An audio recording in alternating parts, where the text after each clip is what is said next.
Terima kasih Anda masih bersama kami. Bagi Anda yang baru saja bergabung, kami hadirkan kembali 3 berita utama hari ini.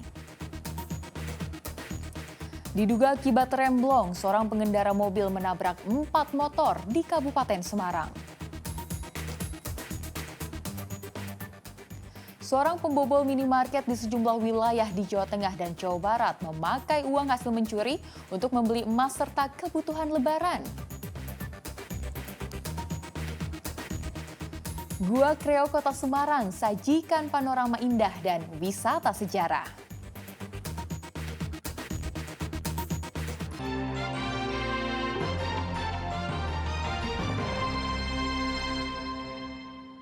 Kita ke informasi selanjutnya. Diduga akibat remblong, seorang pengendara mobil menabrak 4 motor di Jalan Raya Semarang Solo, Kabupaten Semarang. Akibat kecelakaan itu, 2 pemotor mengalami luka berat.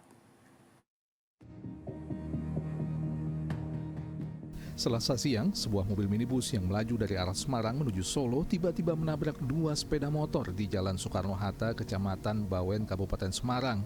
Kedua motor ini sedang berhenti di median jalan karena hendak berbelok. Mobil yang hilang kendali kemudian meluncur ke jalur arah sebaliknya hingga menabrak 2 unit sepeda motor lainnya. Mobil baru berhenti setelah masuk parit di pinggir jalan. Tadi itu jadi ada 2 motor posisi dari Dusun Gandean, dia mau nyebrang cuman ambil potongan penyeberangan di depan PT Purinusa.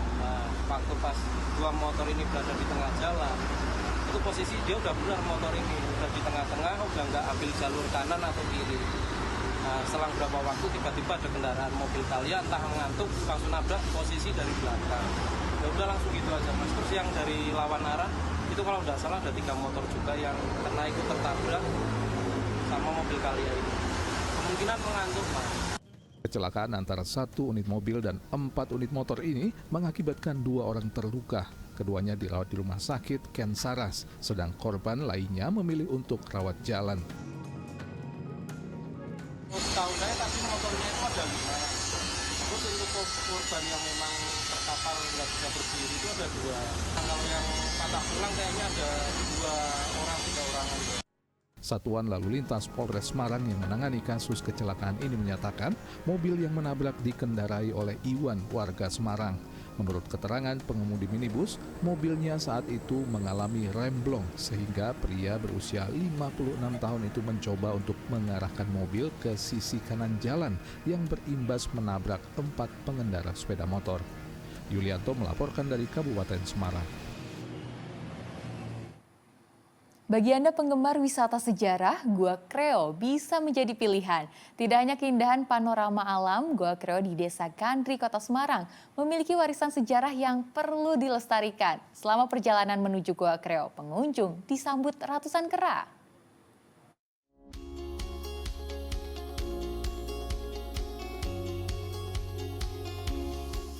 Ya, kita sudah berada di gerbang utama Goa Kreo. Kita akan menyusuri perjalanan sekitar 10 menit sampai 15 menit untuk masuk menuju Goa Kreo. Goa Kreo merupakan salah satu potensi wisata yang ada di Desa Kandri, Kota Semarang. Menurut sejarahnya, Goa Kreo pada zaman Wali Songo dikenal sebagai petilasan Sunan Kalijaga. Untuk mengetahui seperti apa cerita yang ada di Goa Kreo, ikuti perjalanan saya menuju Goa Kreo.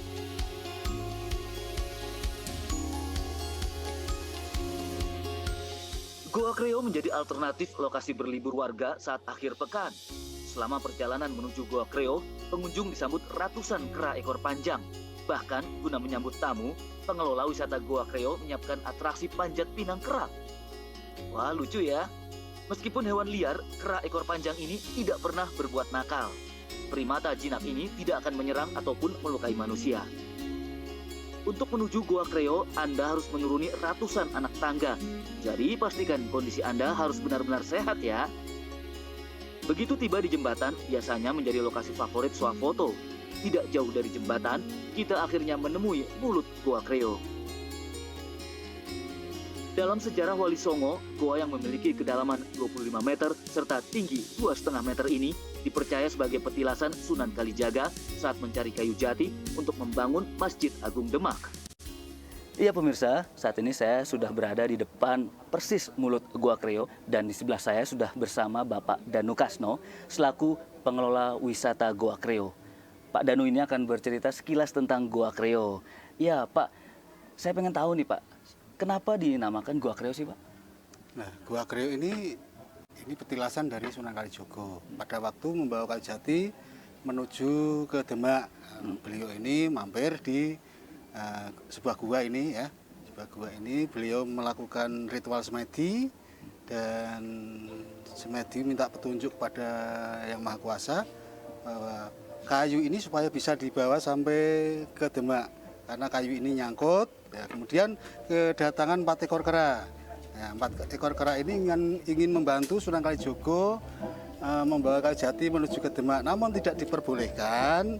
Kemudian, nah, makanya di sini ditulis ya, itu ada mangreho, itu artinya menjaga. Nah, jadi kera-kera tersebut disuruh menjaga gua ini dan sungai yang ditinggal kayunya itu. Oke. Gitu. Jadi nama Kreo itu dari asal kata mangreho itu ya Pak? Mangreho, ya. Karena cita ini turun-temurun akhirnya menjadi Gua Kreo. Nah, Oh gitu, oke. Tadi Bapak sempat menyebutkan ada 4 kera ya? ya. Apakah ada hubungannya dengan kera-kera yang tadi sepanjang jalan kita dari atas tadi, dari pintu masuk sampai ke mulut gua ini, ada banyak kera, apa ada kaitannya dengan itu juga Pak? Kera-kera itu? Ada wong itu ya istilahnya turun-temurun ya. Jadi yang dulunya mungkin kakeknya, buyutnya. Nah, dan di sana di atas itu ada kera merah, putih, kuning dan hitam. Kera itu yang konon ceritanya dalam legenda itu memang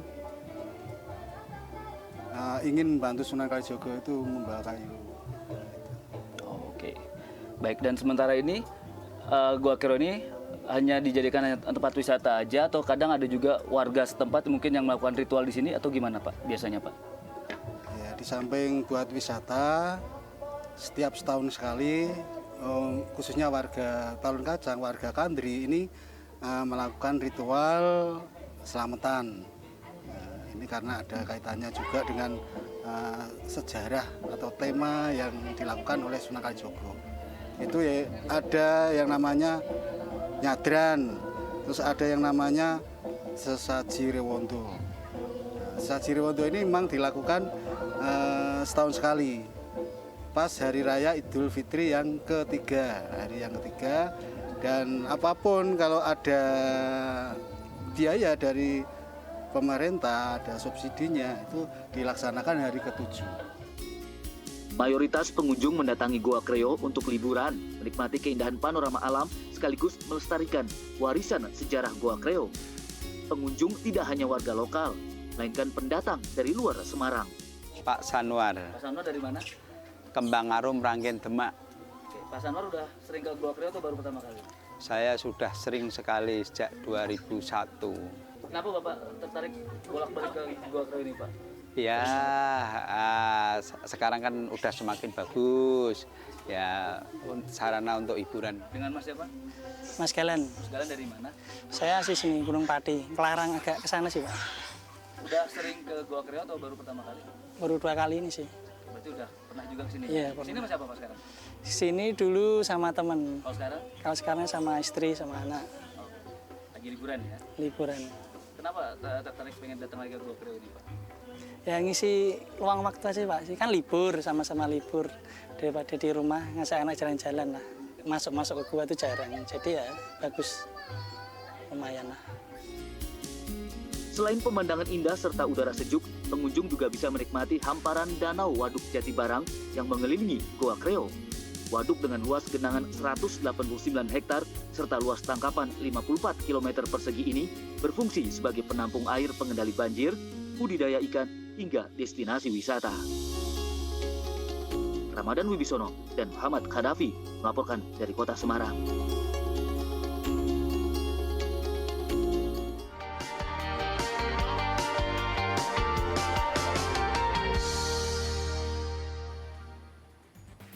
Dan informasi tadi mengakhiri jumpa kita hari ini. Atas nama rekan yang bertugas, saya Tia Anissa mengucapkan terima kasih atas kebersamaan Anda.